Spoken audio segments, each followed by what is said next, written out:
warahmatullahi wabarakatuh. Di video kali ini saya akan membahas terkait tentang perkembangan bahasa pada anak sekolah dasar.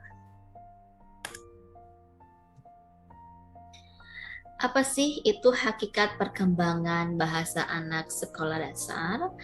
Nah, perkembangan bahasa anak siswa sekolah dasar itu tidak hanya dinilai dari kemampuan membaca atau menulis saja, tetapi juga mencakup kepada kemampuan berkomunikasi serta memahami dan mengekspresikan perasaan. Kemampuan bahasa yang baik akan mendukung kemampuan anak dalam berpikir, memecahkan masalah, serta menjalin hubungan yang baik dengan orang lain. Lalu yang kedua ada strategi pemerolehan bahasa pada anak siswa sekolah dasar, yaitu ada 4. Yang pertama, strategi pemerolehan bahasa pertama yang terjadi pada kehidupan anak itu adalah bahasa ibu atau bahasa meniru. Yang kedua adalah strategi produktivitas. Yang ketiga adalah strategi umpan balik. Yang keempat adalah strategi prinsip operasi. Lalu yang ketiga ada tahap perkembangan bahasa pada anak siswa sekolah dasar. Nah, pada tahap perkembangan bahasa anak siswa sekolah dasar ini kita lihat dari usia 0 sampai 12 bulan. Nah, pada tahap ini perkembangan bahasa anak usia dini yang dimulai dari 0 sampai 12 bulan bisa diketahui dari kemampuan merespon suara. Di usia tersebut, anak bisa mencari ketertarikan terhadap sumber suara yang didengar dengan menatapnya. Lalu ketika anak sudah mulai mengeluarkan kata-kata, akan ada respon dari suara yang bisa dilakukan. Tahap lainnya, sang anak bisa mengulang perkataan yang diberikan orang lain dan memahaminya. Jadi pada tahap usia 0 sampai 12 bulan itu, anak dapat merespon suara dari lingkungan sekitar, lalu dapat juga menirukan perkataan atau menirukan ucapan yang dikeluarkan oleh lingkungan sekitar, misalnya oleh orang tuanya, oleh kakek atau neneknya. Lalu di usia 1 sampai 2 tahun, pada tahap ini anak sudah mulai mengolah omongan dengan kata-kata yang dipelajarinya. Pada usia ini, anak mudah memahami apa yang dikatakan oleh orang lain dan dijadikan kosakata baru yang didengar. Nah, jadi pada usia 1 dan 2 tahun sudah bisa mulai berbicara dan mendengar kosakata baru. Misalnya sudah bisa berbicara memanggil nama orang tuanya dengan sebutan ibu atau mama atau bunda atau umi dan sebagainya. Selanjutnya, anak juga bisa melakukan interaksi dengan lingkungan sekitarnya atau dengan orang tuanya. Nah, pada usia 2 sampai 3 tahun, anak sudah bisa berucap dengan kata yang cukup banyak, pengolahan hingga dapat menggabungkannya. Bahkan anak sudah bisa menjawab banyak pertanyaan orang lain. Nah, di usia 2 sampai 3 tahun ini anak sudah bisa menjawab pertanyaan yang dilontarkan oleh orang lain. Misalnya namanya siapa, nama ibunya siapa, nama ayahnya siapa, rumahnya di mana dan sebagainya. Lalu pada usia 3 sampai 4 tahun sudah bisa mempelajari cerita yang disampaikan orang tua. Nah, jadi di usia 3 sampai 4 tahun itu anak sudah bisa bercerita, sudah bisa memahami perkataan yang panjang dan kompleks hingga bisa menjawab pertanyaan maupun perintah. kata. Selain itu, di usia 4 tahun anak juga sudah bisa mengontrol emosi dan mengatakan perasaan marah dan sedih yang dirasakan. Jadi umur 3 dan 4 tahun ini sudah bisa bercerita, sudah bisa mengungkapkan keinginannya kepada orang tua, sudah bisa mengontrol emosinya. Kalau kata orang tua, jangan ya nak, nggak boleh ya, nanti ya kita beli ya kalau sudah sampai rumah misalnya, dan sebagainya. Lalu tahap usia 6 sampai 8 tahun merupakan tahap perkembangan bahasa anak. Usia dini yang diperoleh di dalam sekolah dengan mempelajari banyak hal sehingga mereka bisa menyampaikan ide, bersosialisasi dengan teman sebaya dan mempelajari banyak hal untuk kosakata baru. Nah, jadi di usia 6 sampai 8 tahun ini dari segi bahasanya sudah fasih, lalu sudah bisa menyampaikan ide yang ada di pikirannya, sudah bisa bergabung atau bersosialisasi dengan teman di lingkungan sekolahnya.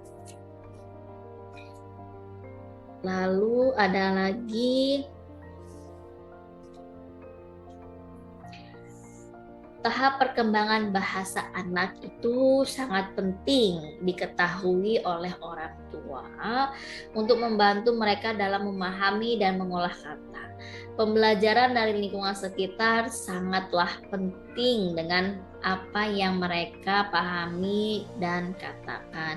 Jadi kita sebagai orang tua harus sangat peka terhadap perkembangan atau pemerolehan bahasa pada anak, karena lingkungan ini sangat mempengaruhi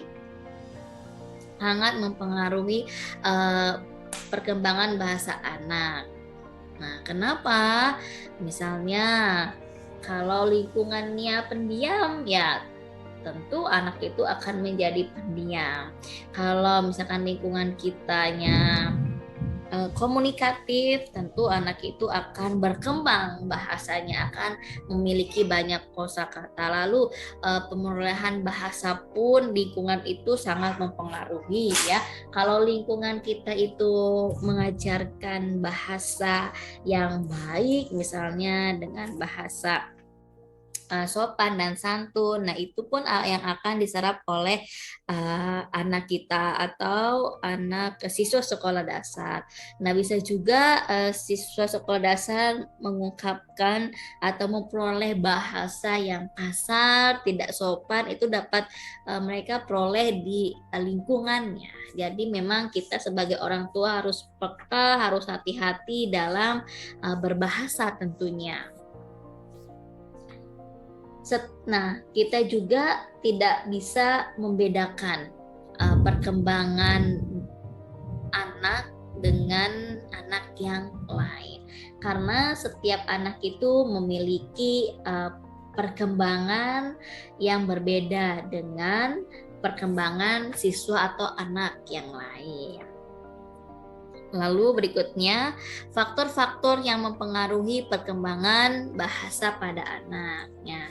Faktornya itu yang pertama, adanya masalah kemampuan bicara dan bahasa pada anak. Nah, makanya tadi kenapa kita sebagai orang tua, sebagai pendidik itu harus peka terhadap siswa kita, terhadap anak kita.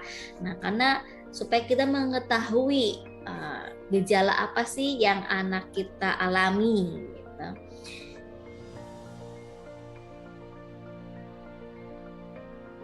Nah, faktor penyebab masalah perkembangan bahasa yang pertama yaitu adanya masalah kemampuan bicara dan bahasa. Adanya masalah ini disebabkan oleh otak yang bekerja secara berbeda. Masalah tersebut menyebabkan anak tidak bisa memahami apa yang dikatakan orang lain dan kesulitan berkomunikasi. Ini harus kita ketahui sedini mungkin. Lalu yang kedua ada dari gangguan pendengar. pendengaran. Faktor yang bisa menyebabkan masalah perkembangan bahasa anak yaitu adanya gangguan pendengaran. Gangguan pendengaran bisa dikategorikan dalam beberapa jenis seperti disebabkan oleh penyakit, kerusakan fungsi di telinga luar dan lain sebagainya. Nah, ini dia. Jadi memang harus hati-hati ya Bapak dan Ibu ketika kita akan, contohnya misalnya ketika kita akan membersihkan telinga anak kita. Nah, itu khawatir takut merusak fungsi pendengaran anak kita. Nah, biasanya gangguan pendengaran pada anak tidak bisa terlihat secara langsung, namun ada tanda-tanda yang harus dipahami oleh orang tua. Misalnya saat anak telah memasuki usia 3 tahun atau lebih tapi belum bisa memahami suatu benda. Biasanya anak yang mengalami masalah ini akan berkomunikasi menggunakan gerakan. Lalu ada gangguan disintegrasi. Disintegrasi pada anak disebabkan adanya gangguan disintegrasi atau childhood disintegrative disorder atau CCD. Saat berusia 1-2 tahun, tumbuh kembang anak terlihat normal.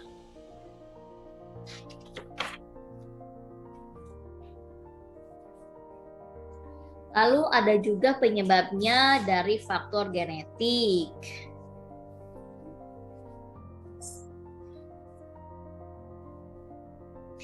Gangguan perkembangan bahasa pada anak bisa disebabkan karena faktor genetik. Misalnya dalam anggota keluarga ada yang memiliki riwayat keterlambatan berbicara, maka ada kemungkinan anak juga bisa mengalami keterlambatan berbicara. Tapi, yang memiliki gangguan keterlambatan berbicara ini bisa disembuhkan dengan kita terus melatih anak untuk berbicara dan sedikit mengurangi dari gadget.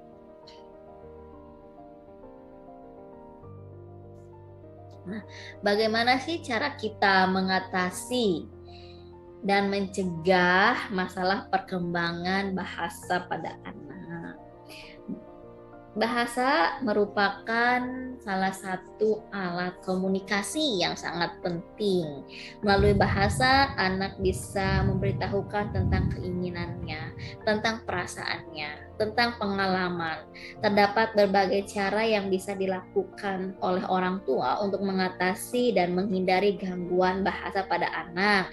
Misalnya, kita terus mengajak anak untuk berbicara, kita ajak anak untuk bernyanyi, kita bacakan buku cerita. Jangan sampai anak itu berlebihan dalam menggunakan gadget. Ajak anak bermain bersama. Lalu lakukan pemeriksaan secara rutin. Setelah kita tadi melakukan bermain bersama dengan anak, membacakan buku cerita dengan anak, ajak anak bernyanyi bersama, ajak anak berbicara. Nah, setelah kita lakukan itu semua, coba kita periksa anak tersebut atau anak kita sendiri ada nggak perkembangannya.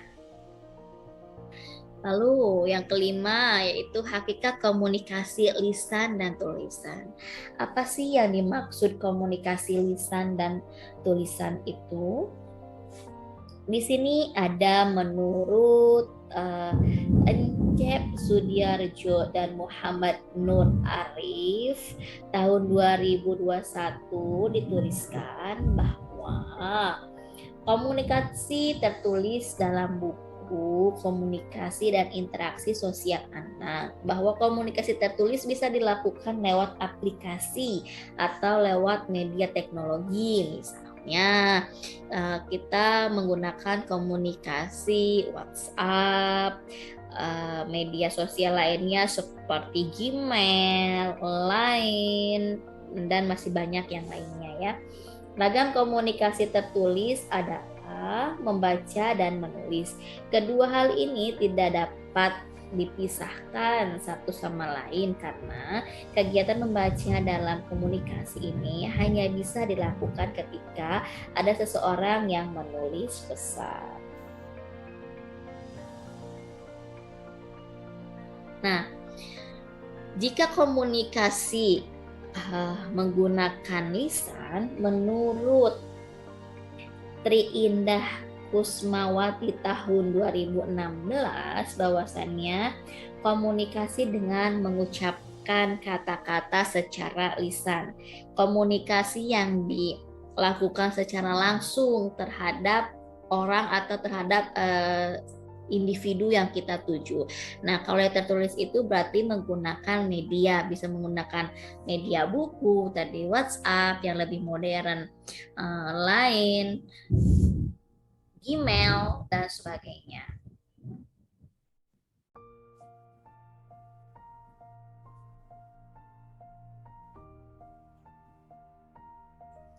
Hakikat membaca permulaan.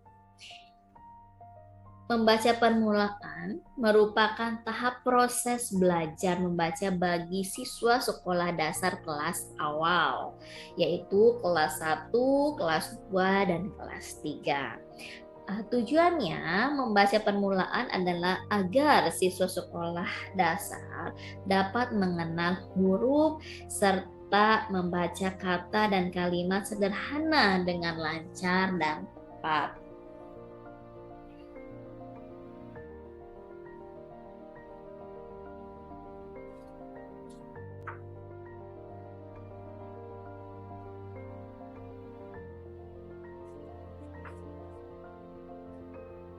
Lalu, cakupan membaca permulaan. Cakupan membaca permulaan merupakan suatu yang kompleks yang dapat dikuasai oleh siswa sekolah dasar dengan tahapan membaca permulaan dan membaca lanjutan. Membaca permulaan diberikan kepada siswa kelas 1 dan kelas 2 serta kelas 3. Sedangkan untuk membaca lanjutan itu diberikan kepada siswa kelas 4, 5, dan 6. Kemampuan membaca permulaan adalah kompetensi yang dimiliki oleh siswa dalam melafalkan simbol-simbol dengan suara yang jelas dan tepat.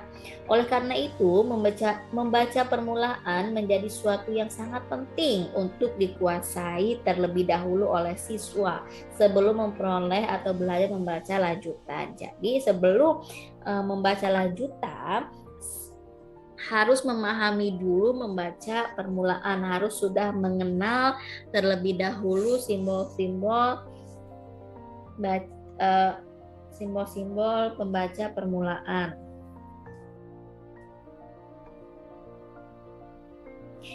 Penguasaan membaca permulaan sangat dipengaruhi oleh bagaimana guru mampu membahas berbagai pendekatan, metode, dan strategi yang digunakan dalam mengajarkan membaca permulaan. Pembelajaran bahasa Indonesia di sekolah dasar menitik beratkan pada aspek keterampilan bahasa siswa.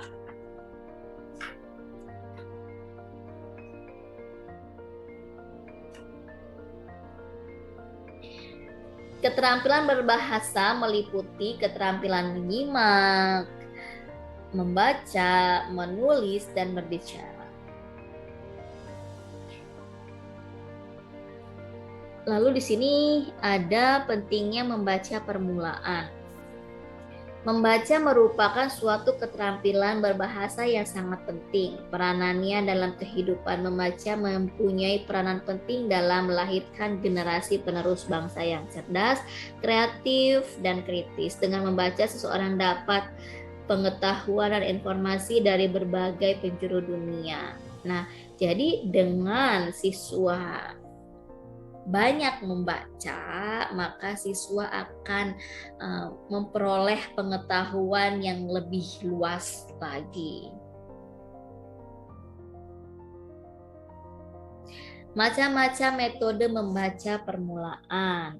yaitu ada metode bunyi, ada metode abjad, ada metode suku kata, ada pendekatan lembaga. Kedua adalah temuan tentang metode dalam pembelajaran menulis permulaan, yaitu metode struktural analitik sintetik atau SAS, metode kupas rangkai suku kata, dan metode abjad.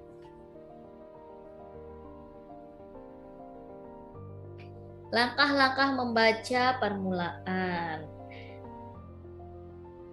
Dalam proses pembelajaran, peserta didik hendaknya dapat menguasai teknik dalam pembelajaran. Hal ini dapat berguna bagi kemampuan membaca peserta didik. Sebagai kemampuan yang mendasari kemampuan berikutnya, maka kemampuan membaca permulaan benar-benar memerlukan perhatian pendidik. Sebab jika dasar itu tidak kuat pada tahapan membaca lanjut atau di kelas berikutnya, anak akan mengalami kesulitan untuk mengikuti atau untuk siswa itu akan kesulitan dalam mengikuti pembelajaran atau membaca di kelas lanjut. Di sini ada menurut Abdurrahman dalam buku Strategi Pembelajaran. Langkah-langkah membaca permulaan ada beberapa unsur. Yang pertama, mengenal unsur kalimat, mengenal unsur kata, mengenal unsur huruf, mengenal unsur huruf, merangkai huruf menjadi suku kata, merangkai suku kata menjadi kata kembali. Dalam melaksanakan proses membaca permulaan di kelas rendah, peserta didik melewati beberapa tahapan untuk mencapai suatu proses pembelajaran, yaitu pada tahap pertama peserta didik membaca dengan menggunakan buku. Kemudian pada tahap berikutnya peserta didik membaca tanpa buku. Dalam proses tanpa buku ini, proses pembelajaran dengan menggunakan media yang lebih dipersiapkan oleh pendidik, misalnya seperti kartu kalimat, gambar, huruf, kata-kata yang bisa digunakan dalam proses membaca permulaan.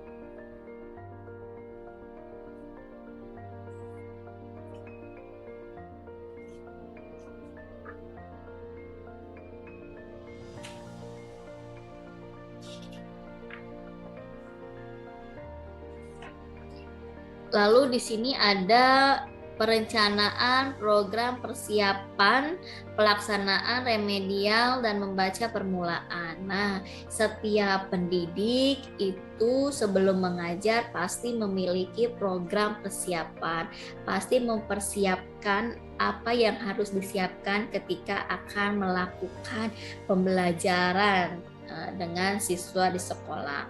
Pelaksanaan remedial dalam membaca permulaan. Nah, setiap guru ini juga memiliki cara atau teknis dalam meremedial siswanya ketika ditemukan ada siswa yang masih belum bisa membaca. Lalu di sini ada konsep membaca permulaan tanpa buku dan dengan buku.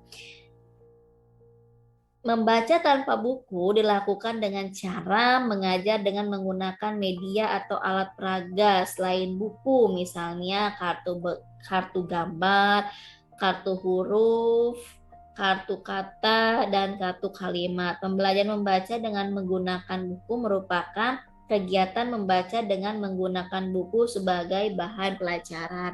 Nah, misalnya konsep membaca permulaan tanpa buku itu kita sebagai pendidik menyiapkan media kartu huruf, kartu gambar sebagai media pembelajaran untuk siswa dapat berpikir, dan berpikirnya tidak abstrak, bisa melihat oh ya gambar atau huruf D itu seperti itu. Jadi siswa tidak berpikir kemana-mana mengenai huruf D dan sebagainya. Jika dengan buku, berarti siswa belajar atau membaca menggunakan buku sebagai bahan pelajaran.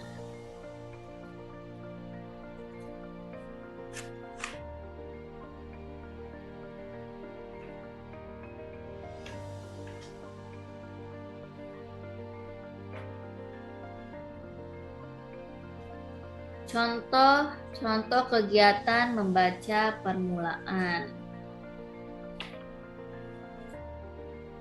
Contohnya seperti kita memperkenalkan gambar atau huruf terlebih dahulu, lalu kita menyusun kalimat menjadi kata, menjadi suku kata, dan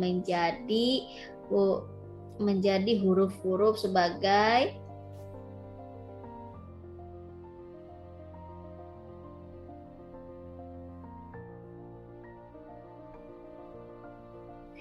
ya. Jadi misalnya contoh kegiatan membaca permulaan, kegiatannya bisa kita panggil siswa maju ke depan, menyebutkan gambar yang kita gunakan. Misalnya kita menggunakan media gambar abjad dari huruf A sampai Z, lalu siswa menuliskan misalnya nama individu tersebut, misalnya nama Ani. Nah, mereka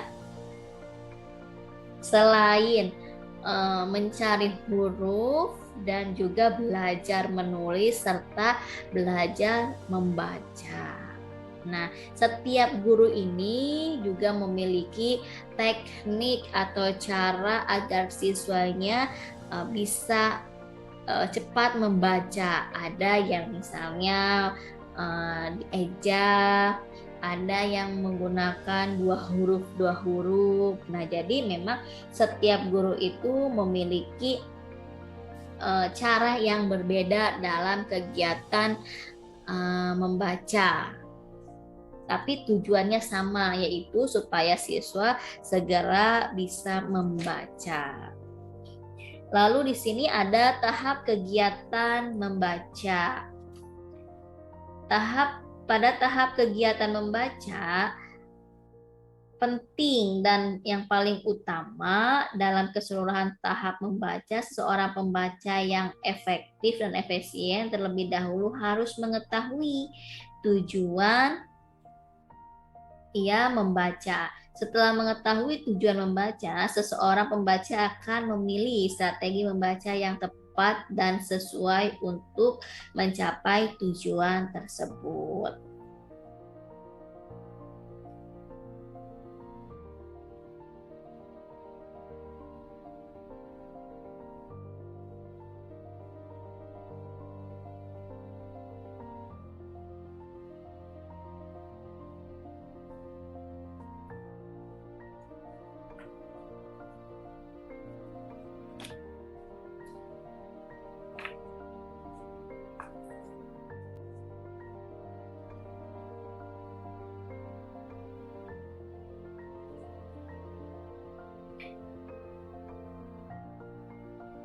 Lalu di sini ada hakikat membaca pemahaman.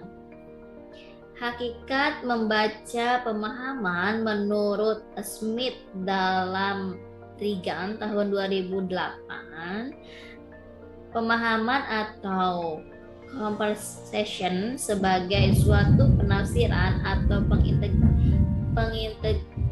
penginterpretasian pengalaman, menghubungkan informasi baru dengan informasi yang telah diketahui dan menentukan jawaban-jawaban atas pertanyaan yang kognitif yang terdapat dalam bacaan. Nah, dengan kita membaca, kita akan paham apa tujuan yang ada dalam tulisan tersebut, maknanya. Artinya apa? Sehingga sehingga nanti siswa dapat bertanya kepada gurunya, Bu, yang dimaksud dengan bercerita itu apa ya? Nah, karena dengan membaca itu kita akan akan paham apa yang ada dalam tulisan tersebut, gitu ya. Lalu di sini ada bentuk penilaian dalam membaca permulaan. Bentuk penilaiannya, setiap guru juga memiliki penilaian yang berbeda,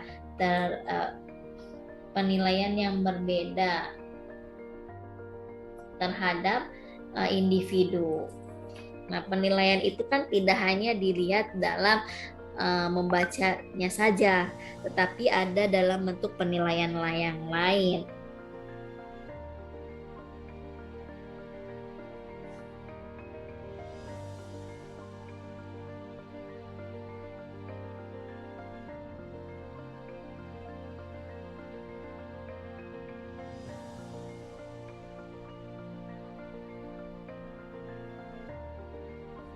Hakikat menulis permulaan.